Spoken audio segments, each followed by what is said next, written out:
Hey everybody, welcome back to 5-Minute Gaming News, the show that just keeps on trucking. Trucking? That's what I chose to say. That's right, it keeps on trucking because today it's the weekend, right? I'm going to bombard you with some good vibes and hope that you go forth and have a good one because we've had some wild stories this past week, but today we're going to keep it light. Considering this is only my second week doing the news, it feels like there's been a lot of Phil Spencer lately.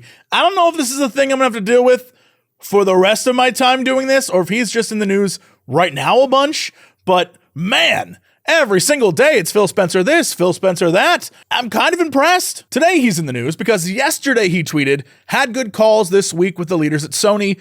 I confirmed our intent to honor all existing agreements upon acquisition of Activision Blizzard and our desire to keep Call of Duty on PlayStation.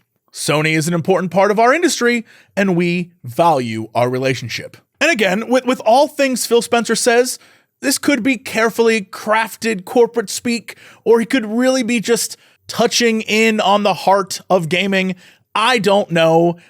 Really, truly, putting Call of Duty on as many platforms as possible is the right call business-wise, right? More players equals more money. It makes sense. But I think what he said is something that a lot of gamers believe. Put the games out there on as many ways for us to play them as possible and let us have the choice. And I think that is pretty cool on his part to just put that out there like, hey, we want to work with PlayStation. However, if you really want to read into it, it's possible that what that tweet is saying is that we had a conversation with Sony. They didn't seem all that receptive to what we were trying to do. So we're just saying we desire to continue keeping Call of Duty on that platform. But if they don't want it, that's not our problem. We didn't say that. You know what I mean? Like that sort of hard bargaining, like we're going to put it out to the people and let the people know what's going on subtly, like that kind of thing. I don't know. But I think it's safe to say that there's no way Microsoft won't leverage exclusivity of its titles on launch. Oh, they're definitely going to do that. We just don't know what games or when, but I'd like to think that my rosy-colored version of Phil Spencer is one that I enjoy, and I like the attitude, and I hope that this idea of like, hey, more games for more players is better is something that continues, and I hope that Xbox keeps pushing it. Speaking of things I saw on Twitter yesterday, they have announced the rollout of NFT avatars for those using the Twitter Blue service. First, before you groan, for those of you who don't know, Twitter Blue is a subscription service for Twitter. That's right, paying to use Twitter. It features things like undoing a tweet, but not really. It just gives you a little bit of time to unsend it, which is so incredibly stupid I can't even put it into words how dumb it is. Like, just reread it and save yourself the subscription. Anyway, if you have NFTs and you have Twitter Blue, and you want everyone to know it, well, now you can. Those users with both an NFT and Blue, and I guess at the moment it's only available on iOS, but I assume they're expanding that. Those users with both will get a hexagonal-shaped avatar of their NFT to use on Twitter.